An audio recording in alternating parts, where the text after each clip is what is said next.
Zdaj, če gremo naprej po regijah, Srednja Evropa, velika regija v Srednji Evropi, ki je predstavljala realizacijo skoraj 23% realizacije Krke, smo mi sicer malo zmanjšali tole prodajo glede na enako obdobje lanskega leta, kar je pa zelo razveseljivo, smo pa na Poljskem lepo povečali prodajo, v evri gledano za 2%, fizično gledano kar za 16%,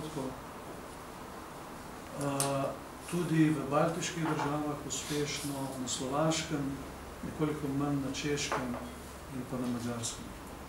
Potem je regija, ki bo v naslednjem obdobju lepo rasla in bo tudi odgovor, njena rast, odgovor na morebitna zatikanja pri prodaji v ostalih regijah, ki je Zahodna Evropa, zapravi najrazvitejše države Evropske unije, 15 teh evropskih držav, plus Norveška, Švica in tako naprej, Islandija.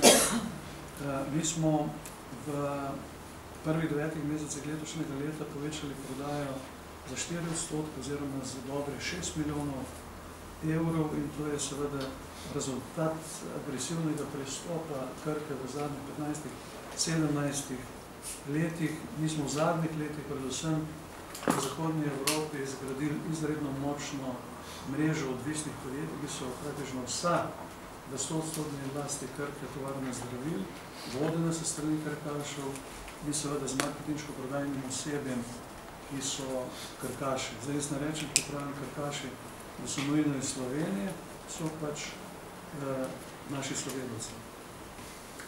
Zadnja, najmanjša regija, nova regija, uvedena s 1.1. letošnjega leta, je pa čezmorska tržišča. Mi tukaj beležimo padec, zahvaljujoč razmeram seveda na teh tržiščih. Moramo vedeti, da naš ključni trg je bil Srednji vzhod. Na Srednjem vzhodu se bo pač v največjih državah, kjer smo bili prisotni, dogaja, kar se dogaja, s tem mislim na Irak oziroma v okviru Iraka, na Kurdistan, delno tudi na Iran. Ampak verjamem, da v nadaljevanju tega leta in v začetku leta 2015, da se bo tukaj ta trend obrnil. Zdaj, če kdo vpraša, ampak kar naprej odgovorim na morebitno vprašanje, ali smo mi s tako prodajo zadovoljni.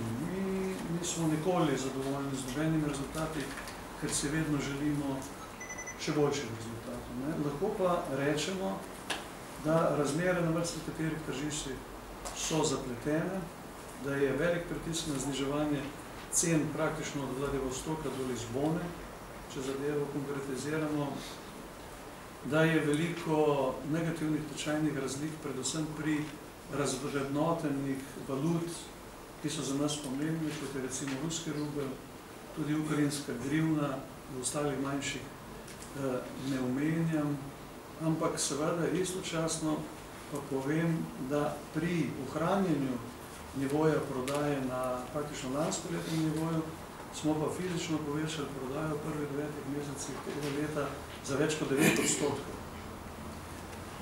To kaže na to, da bo potrebno tako v letošnjem letu, predvsem pa v letu 2015 in naslednjih letih, ki prihajajo, še povečati proizvodne in pa infrastrukturne kapacitete Krke, tovarne zdravil kot skupine, ker bo potrebno prodati še bistveno več izdelkov, kot pa jih prodajamo danes. Mi računamo, da bomo recimo v letošnjem letu do konca leta prodali za skoraj 12 milijard pa pol trdnih oblik zdravil, to se pravi kapsul, tablet, obloženih tablet in tako naprej, in v naslednjem letu pa še bistveno več.